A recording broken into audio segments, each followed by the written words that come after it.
Sydney, not only are we excited, but some of the greatest drivers from NASCAR's past can't wait for the Cup Series to be back in Winston-Salem. Now, this is a track that has so much history with how the sport got to where it is today. So, I mean, it only makes sense to have the king, Richard Petty himself, take us back in time and share why Bowman Gray is so special.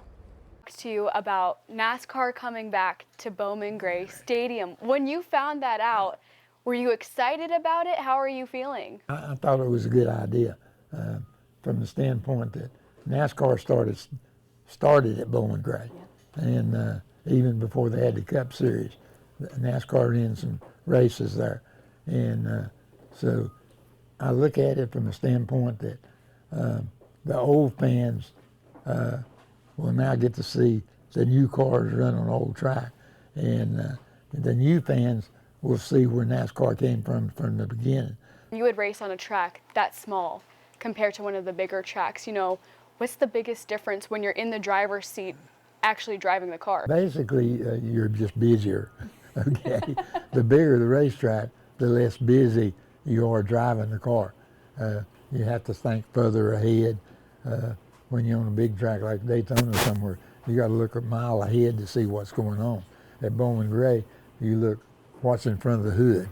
You know what I mean? So it's a completely different driving style.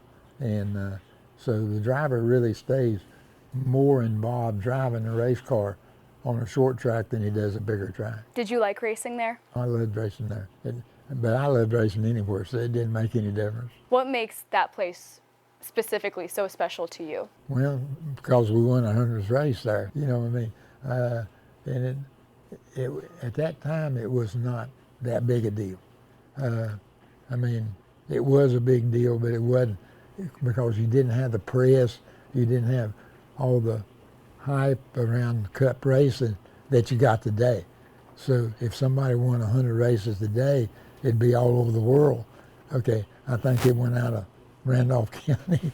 You know, it didn't go very far. It was just such a fun conversation to have with him. We went on for 20 minutes. I literally could have talked to him forever, all day, just about that races that he had at Bowman Gray. It's just incredible with how the sport is today compared to what it was when he was racing back then. I thought it was really interesting when he talked about how much you had to prepare ahead of time, right? For those shorter track versus the longer track and all that other kind of stuff. So we'll be seeing different kinds of racing. Yes, absolutely. And he said the environment there, they call it the madhouse for a reason because he said literally the fans get into it like a football game. He's like, they are in your face, they are throwing things at you while you're driving by. He says that it is crazy there, and he's excited for it to be back. What was it like seeing those trophies in person too? Oh my gosh, Looking that really museum, nice, right? I'm telling you, I've never been there before. If anyone has time to go to the Richard Petty Museum, you should do it because it seriously is so cool. And you know, he's in the movie Cars, they have the cars, it was just so cool. Really cool. It really was, It's fun to bring this history back with the old tracks like Wilkesboro and Bowman Gray. It is, and just seeing his face light up when we talk about just the old races and going back to the roots.